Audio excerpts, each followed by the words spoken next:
This is the Padua Podcast Network. Taking in some art for just 30 minutes increases blood flow to the brain and the release of dopamine, a response similar to feelings of love. Gives new meaning to the term art lover, doesn't it? Running a Fever, episode 235, Staying Mentally Active.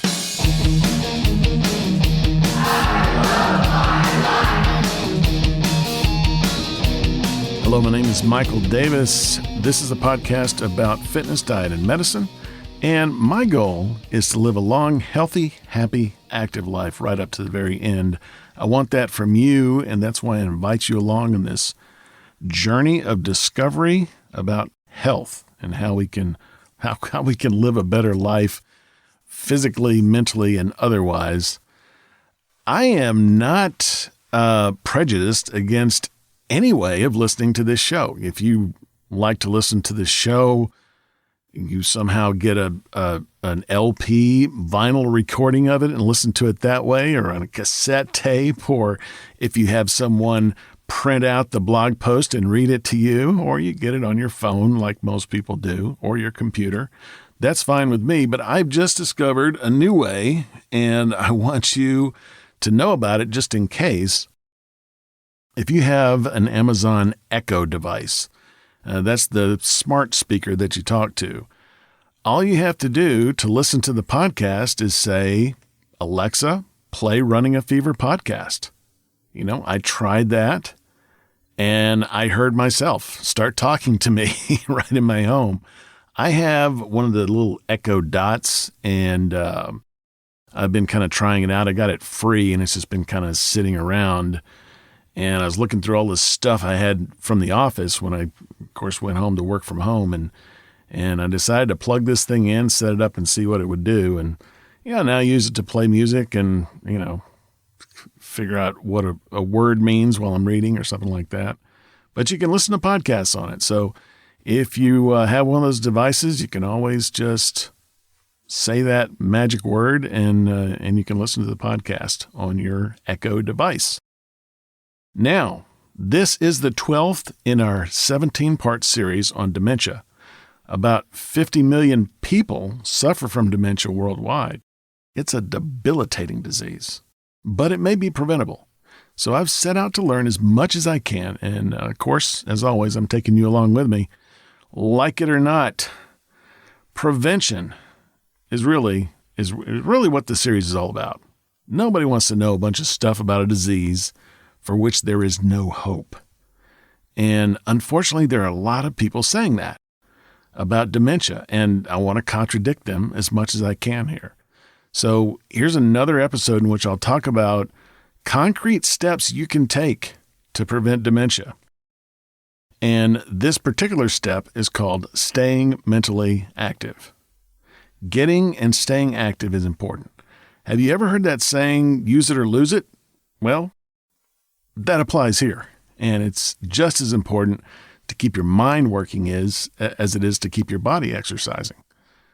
A National Institutes of Health, NIH study from 2003 found that people over the age of 75 who participated in challenging fun, like reading or playing games, were less likely to develop dementia. Another study of rats found that when the animals were provided with toys to excite and stimulate them, their brain cells grew larger. Rats with no toys had smaller brains. It appears that the main benefit of increased mental activity is the building of more neural connections. So if a mentally active person contracts dementia, she will have more brain cells to spare, despite the onset of more serious effects. So what kinds of things can we do to stay mentally active? Well, in addition to playing games and reading, here's some ideas scientifically proven to reduce dementia risk. Number 1, learn a new language. The same brain mechanism that controls how we focus on something is used when switching from one language to another. So building this ability can improve concentration. Studies of children have shown that multilingual youngsters perform better at memory tasks. And back in episode 233, we discussed the importance of the area of the brain called the hippocampus. Now remember, you need to know about the hippocampus because it keeps coming up time after time. The hippocampus is important in memory. Learning new languages increases the size of this part of the brain. Number 2, read a newspaper or magazine. Now, this is a super easy way to keep from getting Alzheimer's. You're 17% less likely to get Alzheimer's if you read the news regularly. Reading a news story can bring up memories and emotional associations. Sometimes current events can be depressing, so try to pay attention to the positive things happening in this world, such as advances in technology. That's my advice anyway. Number 3, join a club or group. Believe it or not, isolation can cause depression and speed up cognitive decline. It can even increase the probability of getting an infection. Didn't know that before. So find something you're interested in and gather with other people that are interested in that. This will not only provide a benefit for social interaction, but it will keep your mind busy as well. Some examples are book clubs, knitting clubs, the Red Hat Society for women, senior centers, or the Senior Corps. That's C-O-R-P, Senior Corps, that's a volunteer organization. But whatever, anything that gets you together with other people to talk about things and interact is good for you. Number 4, read a long book. The book is always better than the movie. It turns out that reading is also better for the brain. Now, when you're watching a movie, all the images are provided for you, and you don't have to create them yourself. And with a book, you have that added brain activity. It's a creative activity, actually, because you're building these images in your brain. I recommend Goodreads.com, which allows you to connect with others, track your reading, and set goals, and find out about good books. I recently bought a book that was one of the top books of 2020.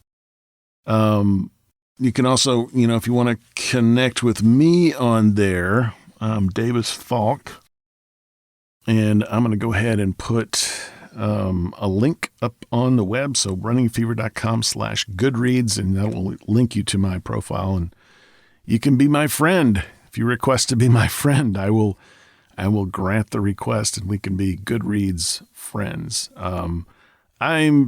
Reading is a big deal for me. I really love it. And, I really got this particular activity down.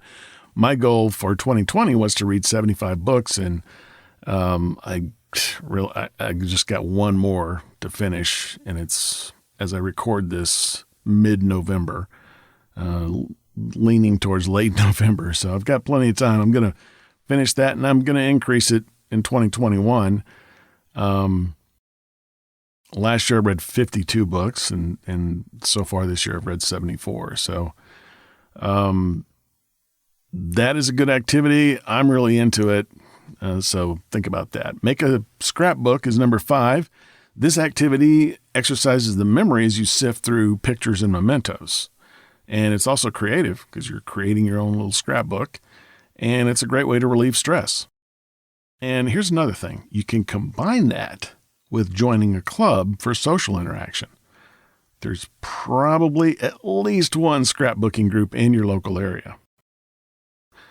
Number 6, learn to play a musical instrument or play one that you already know. This isn't just about an exercise of memory, though it does increase memory capacity. There are areas of the brain that music influences that other tasks do not. There is a great University of Central Florida webpage on this with a graphic of the brain that shows 12 different areas of the brain. And when you click on one, there's a description of how it responds to music, that particular area of the brain. So runningfever.com/235 and check out the references. There will be a link to that page on the UCF website on how music affects the brain.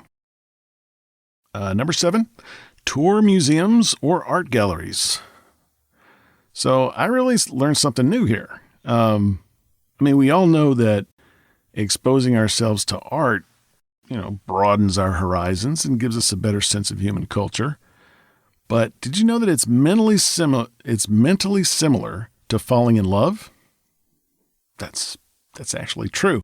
Taking in some art for just 30 minutes increases blood flow to the brain and the release of dopamine, a response similar to feelings of love. Gives new meaning to the term art lover, doesn't it? So I've given you half a dozen or so ways to keep your brain active, but there are so many more. Check out some of my references as a starting point and go out and find something that piques your interest. When I look at the ways I can be more active and therefore more mentally healthy, it really is a list of ways to have a full life. And that's what I'm looking for. Loving life. What about you? As always, if you have the fever, keep it. If you don't have the fever, catch the fever. And I will talk to you next time on Running a Fever.